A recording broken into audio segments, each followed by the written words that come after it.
everyone, this is Aksha from Aksha Calligraphy. Today we are going to be setting up my October 2020 bullet journal. I'm going to be using my brown brush pens, brown watercolor, some jelly rolls, a black pen and the basics. So to start my cover page, I'm going to line up the page with brown watercolor. I'm going for a coffee stained look. So after lining it, I'm going to spread the color around with some extra water. After that is done, I'm going to use the stamping technique. Take a coffee cup, dip it in watercolor and just stamp it onto your paper, creating these rings of coffee stains. Then in the empty space in the corner, I'm going to make some small little doodles related to coffee, like this coffee jar, coffee cups, even some coffee beans.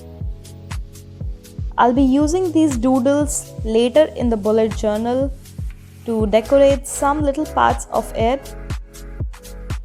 This helps in creating a cohesive theme all through the bullet journal month.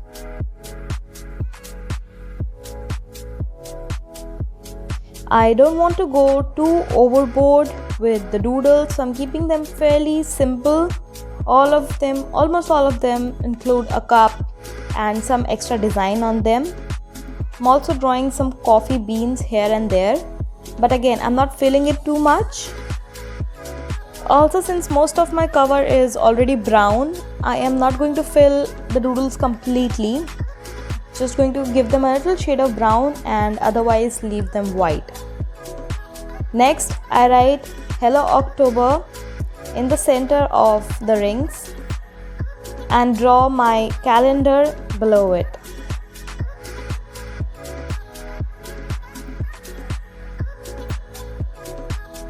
So this is how the final cover looks. For the monthly calendar, I have a theme going in on all of my months.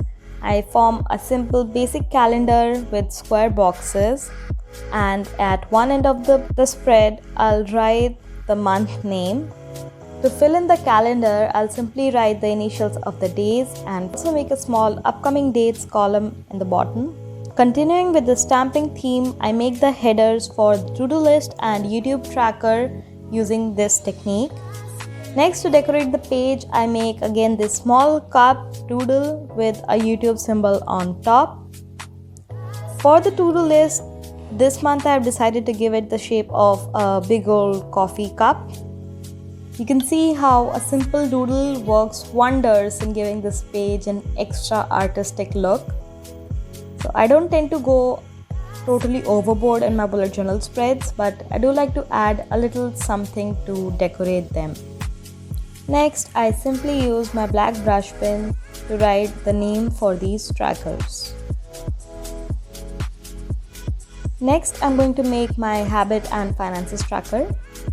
I take my custom stencil and draw out a banner to write the heading for the habit tracker. I'm also going to make a little tea bag right in the corner of my financial tracker to write the summary of my month's expenses here. Continuing the stamping technique, I am going to stamp both the pages again to write the headings for the trackers. To complete my habit tracker, I'm again going to use my stencil to make out these columns for each individual habit. To break the monotony of brown color, I'm using my pink pen here to write the heading for the habit tracker and an orange pen to write the heading for the finances tracker. Then I'm using some faux calligraphy to decorate the headings a little bit.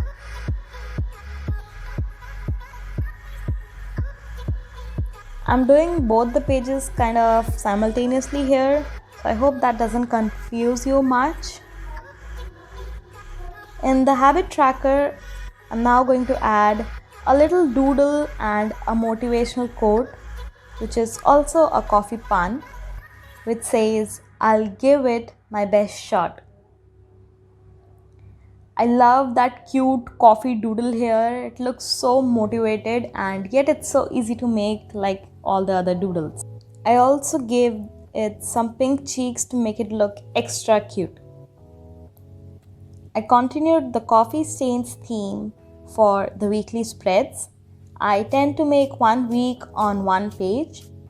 So these 2 pages will cover 2 weeks.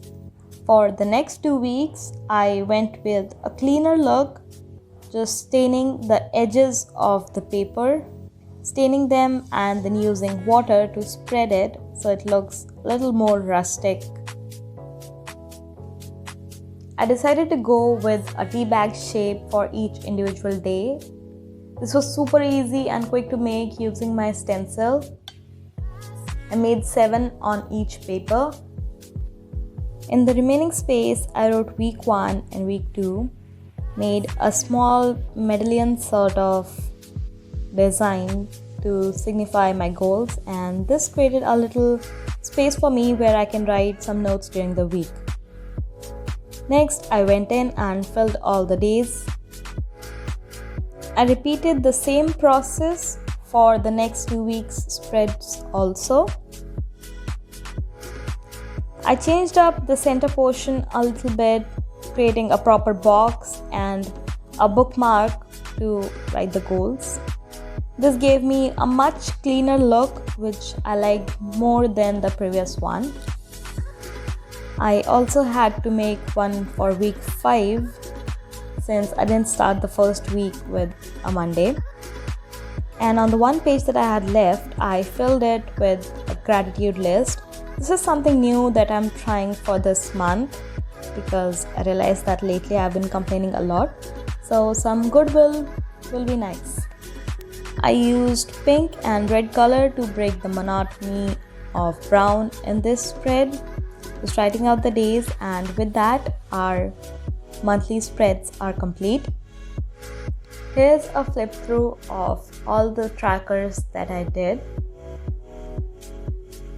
What theme do you have for this month? Let me know in the comments below. If you like something Halloween, you can check out this video here.